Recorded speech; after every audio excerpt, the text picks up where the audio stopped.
ಭಾರತದ forest man. ನಿಮ್ಮ ಜೀವನವನ್ನು ಬದಲಿಸುವ ನೈಜ ಘಟನೆ. ನೂರಾರು ಹಾವುಗಳು ಬಿಸಿಲಿನಲ್ಲಿ ಸುಟ್ಟು ಸತ್ತಿದ್ದವು. ಕಲ್ಪನೆ ಮಾಡಿ, ನೀವು ಕೇವಲ 16 ವರ್ಷದವರಾಗಿದ್ದಾಗ ಇಂತಹ ದೃಶ್ಯವನ್ನು ನೋಡಿದ್ದರೆ ಹೆಚ್ಚಿನ ಜನ ದುಃಖಪಟ್ಟು ಅಲ್ಲಿಂದ ಹೋಗಿಬಿಡುತ್ತಾರೆ. ಆದರೆ ಒಬ್ಬ ಹುಡುಗ ಹಾಗೆ ಮಾಡಲಿಲ್ಲ. ಅವನ ಹೆಸರು ಜಾದವ್ ಪಯಾಂಗ್. ಅವನು ಮಾಡಿದ ಕೆಲಸ ಅಸಾಧ್ಯವೆನಿಸುತ್ತದೆ. 1979ರಲ್ಲಿ ಆಸಾಂನ ಬ್ರಹ್ಮಪುತ್ರ ನದಿಯ ತೀರದಲ್ಲಿ ಮಜುಲಿ ಐಲ್ಯಾಂಡ್ ಹತ್ತಿರ ಎಲ್ಲೆಡೆ ಕೇವಲ ಮರಳು ಮಾತ್ರ.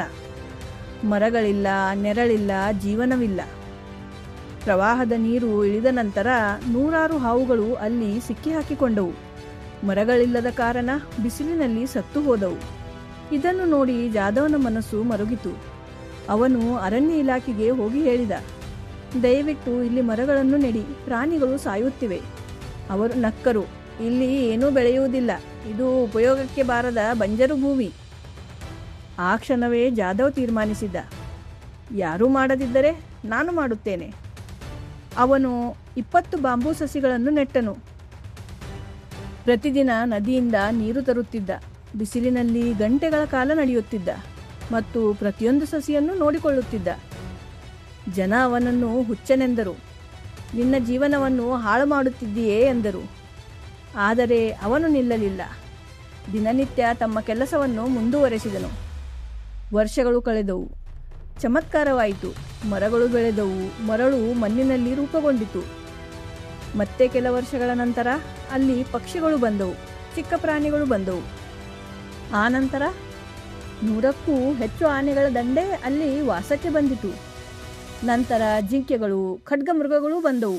ಹುಲಿಗಳು ಸಹ ಬಂದವು. ಅಂತಿಂತ ಹುಲಿಗಳಲ್ಲ, ಬೆಂಗಾಲ್ ಟೈಗರ್ಸ್. ಒಮ್ಮೆ ಖಾಲಿ ಇದ್ದ ಜಾಗ ಇಂದು ಒಂದು ದೊಡ್ಡ ಕಾಡಾಗಿದೆ.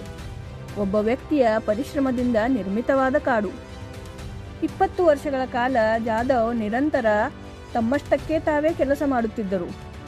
ಯಾವುದೇ ಒಳ್ಳೆಯ ಗುರುತಿಲ್ಲ, ಯಾವುದೇ ಪ್ರಶಂಸೆ ಇಲ್ಲ, ಮತ್ತೆ ಯಾವುದೇ ಸಹಾಯವೂ ಇಲ್ಲದೆ ಬರೀ ಜಾದವ್ ಮತ್ತು ಅವರ ಮರಗಳು.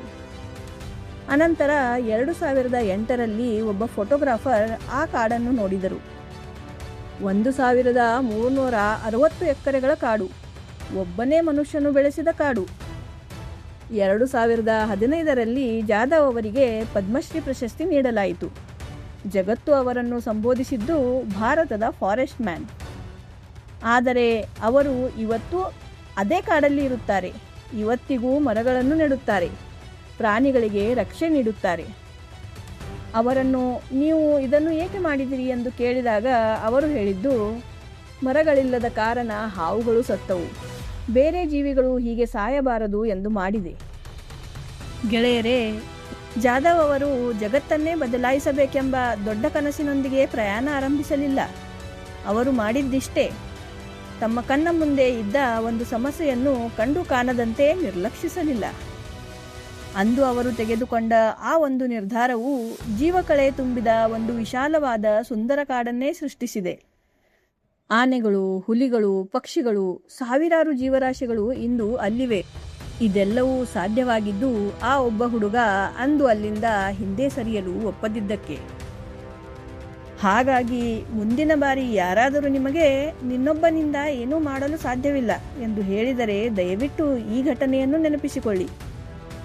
ಏಕೆಂದರೆ ಒಬ್ಬ ವ್ಯಕ್ತಿ ಒಂದು ದೃಢ ನಿರ್ಧಾರ ಮತ್ತು ಪ್ರತಿದಿನ ಇಡುವ ಒಂದು ಸಣ್ಣ ಹೆಜ್ಜೆ ಮರಳಿನ ರಾಶಿಯನ್ನು ಒಂದು ದೊಡ್ಡ ಕಾಡನ್ನಾಗಿ ಬದಲಿಸಬಹುದು.